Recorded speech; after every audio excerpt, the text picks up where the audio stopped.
I'm Dina Raouf from Egypt. I work with the Association of Upper Egypt for Education and Development. I'm currently the acting director.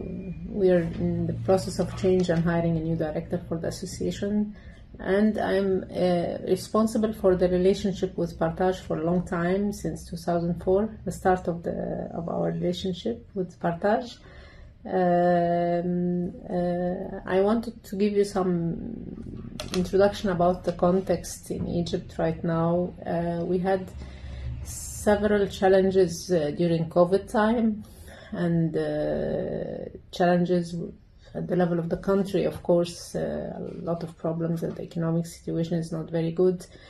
And the schools, at the school level, we had many challenges to adapt to children not going to school, and then trying to open the schools on a full-time basis during the second year of COVID, because children in primary schools cannot just learn online. I mean, they have to come and interact with other children. So we had to adapt the schedules, to adapt the spaces, to adapt many things in the schools, to introduce a lot of technology for children to have access to the new platforms, interactive online platforms, and to train the teachers on technology. That was another challenge, because we realized that not so many teachers have knowledge about technology. So that was COVID, and then came the Ukraine war. I mean, it's adding challenges to more, adding more challenge to the country. I mean, in general, especially on the economic level. We had many tourists coming from both Russia and Ukraine to Egypt, and both of them stopped completely for a while. Just after COVID, we had tourism picked up a little bit back, but with the war, it was so difficult to have tourists from both countries. So this was another impact. The income from tourism is not there anymore, and finding enough resources for the country in general, for having even the wheat that comes mainly from Russia and Ukraine. This is our big source. We have we have some land that we grow some wheat in Egypt, but this is another.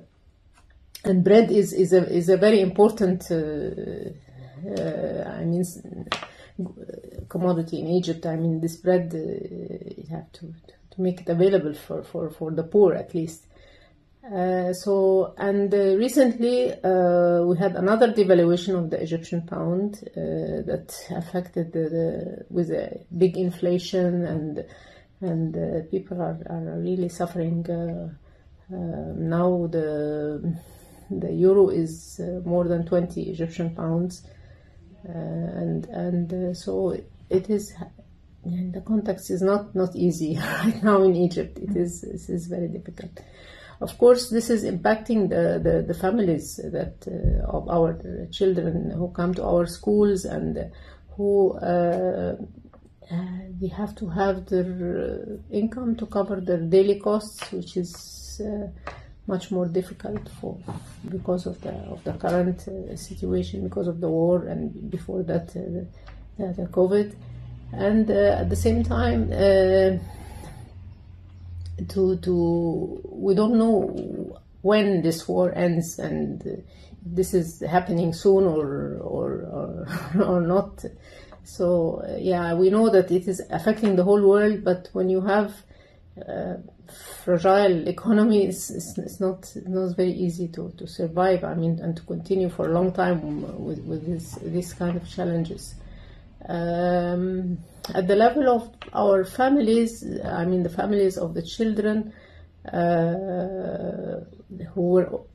majority were poor, and they were looking to cover the daily costs, to cover the education costs, to cover the health costs was already a challenge. So this is even more difficult for them right now.